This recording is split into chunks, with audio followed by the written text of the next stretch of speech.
오늘 우리에게 주신 하나님의 말씀은 창세기 38장 1절에서 11절 말씀입니다.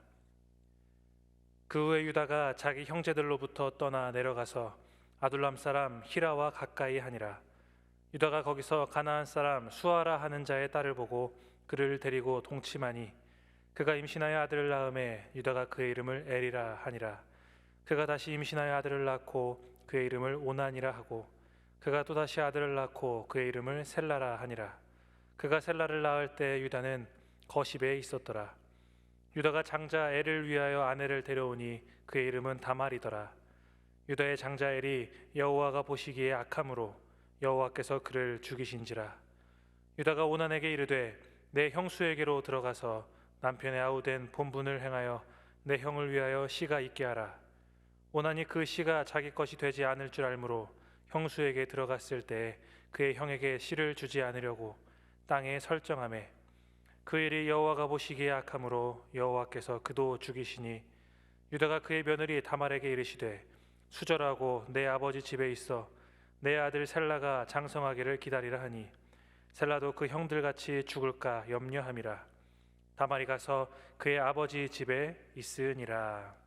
아멘. 우리는 새벽마다 창세기 본문을 계속해서 살펴보고 있습니다. 그 가운데에서 우리가 계속 살펴보고 있는 유명한 인물은 믿음의 사람 요셉의 이야기이지요. 그렇게 37장까지를 읽어나가던 우리에게 당혹스러운 그런 장이 등장을 하게 되는데 바로 우리가 방금 읽은 이 38장의 내용입니다. 38장을 빼고 37장 36절과 39장 1절을 제가 한번 읽어보겠습니다. 그 미디암 사람들은 그를 애굽에서 바로의 신하 친위대장 보디발에게 팔았더라. 요셉이 이끌려 애굽에 내려가매 바로의 신하 친위대장 애굽 사람 보디발이 그를 그리로 데려간 이스마엘 사람의 손에서 요셉을 사니라. 어떻습니까? 전혀 위화감이 없죠? 그렇다면 창세기 저자는 요셉의 이야기를 써 내려가다가 유다가 있었던 일을 38장에 짚고 넘어가는 이유가 무엇일까요? 창세기 후반부의 주인공인 요셉의 이야기에 유다라는 인물을 초반에 투입시킨 이유는 앞으로 전개되는 이야기들을 요셉과 유다 두 사람의 대조를 이루면서 함께 읽어보라라는 그런 의도가 담겨 있습니다. 요셉과 유다 이 두 인물이 중요한 이유는 훗날 북왕국과 또 남왕국의 시초가 되는 그런 사람들이기 때문입니다. 1절을 보시면 유다가 형제들을 떠나서 아둘람 사람 히라와 벗하며 지내고 있습니다. 37장 2절에 나오는 것처럼 요셉이 17세에 팔려갔으니 유다는 아마 그때 나이가 20대 초반 정도에 머물러 있었을 것입니다. 그런 그가 형제들을 떠나서 머물다가 가나안 사람 수아의 딸을 보고 데리고 가 동침하였습니다.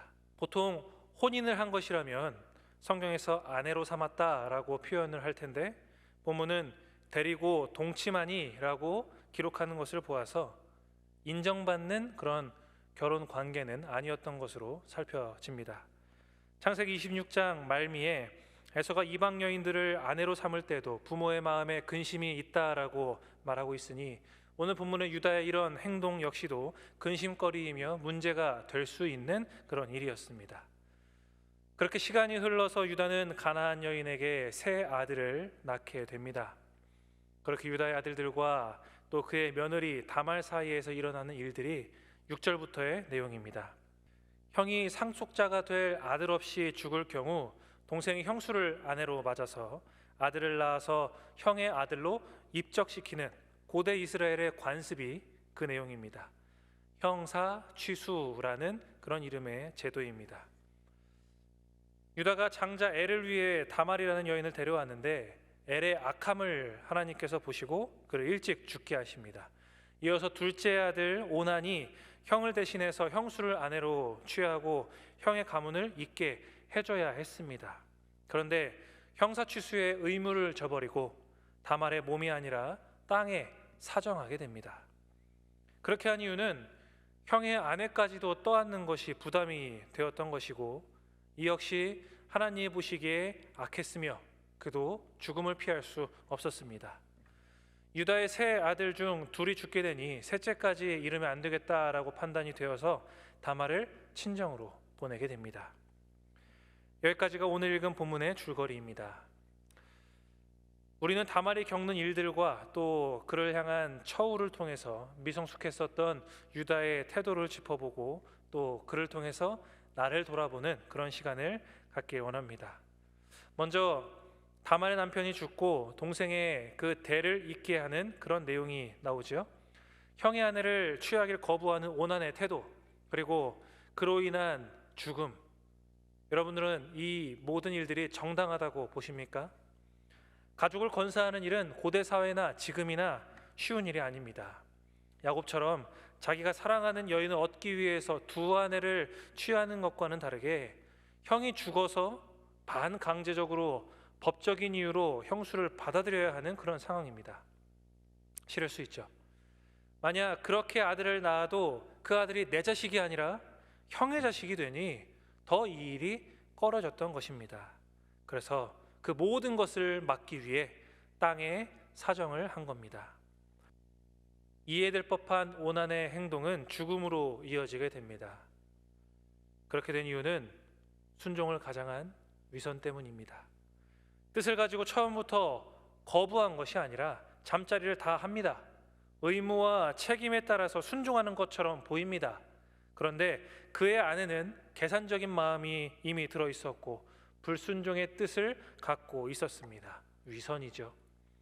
결혼한 여인이 자녀를 출산하지 못한 채 그 상태에서 남편을 잃었습니다. 애를 낳지 못하는 것만으로도 당시에는 수군거림과 손가락질을 당하던 시대입니다. 그런데 남편이 죽은 겁니다. 이 말은 곧 보호받아야 할 대상이었다라는 것이죠. 그리고 동생이 대를 이어주는 것은 어거지로 그것을 떠안겨지는 것이 아니라 제도로서 마땅히 보장되어야 하는 정당한 일이었던 겁니다. 그런데 잠자리를 다 갖고 땅에다 사정을 한다? 다말이 얼마나 수치스러웠겠습니까? 마땅히 보호할 자를 보호하지 않고 위선으로 무시한 대가는 너무나 무거웠습니다. 이런 책임은 유다에게도 있었습니다. 유다는 아들들이 다 죽고 하나만 남자 며느리를 친정으로 보냅니다. 그 이유는 셋째 셀라도 형들처럼 죽을까 걱정했기 때문입니다. 유다는 자신의 공동체를 보존하려 했다는 그 명목하에 다말을 가족에서 배제해 버립니다. 셋째와 연결해 주지 않고 다말의 친정으로 보낸 것은 사실상 이혼이나 다를 바 없죠. 큰 배신감을 다말이 느꼈을 것입니다. 그래서 이어지는 38장 본문에 다말이 창녀로까지 변장하여서 유다에게 다가갔던 것 아니겠습니까? 이런 유다의 태도를 브루그만이라는 신학자는 이렇게 말했습니다. 우리가 가장 심각하게 받아들여야 하는 것은 성적 관습을 깨뜨린 다말의 행위가 아니라 힘없고 약한 여성을 보호하고자 하는 공동체의 품위를 손상시킨 유다의 행위다라고 지적하였습니다. 성경은 불의한 자를 심판하시고 약한 자를 공동체가 돌보게 하셨습니다. 그런 점에서 악했던 엘과 오난은 하나님의 심판을 받았습니다. 또 염려와 두려움으로 하나님의 법을 따르지 않고 다말에 대한 의무를 유다는 행하지 않는 큰 실수를 벌이게 됩니다.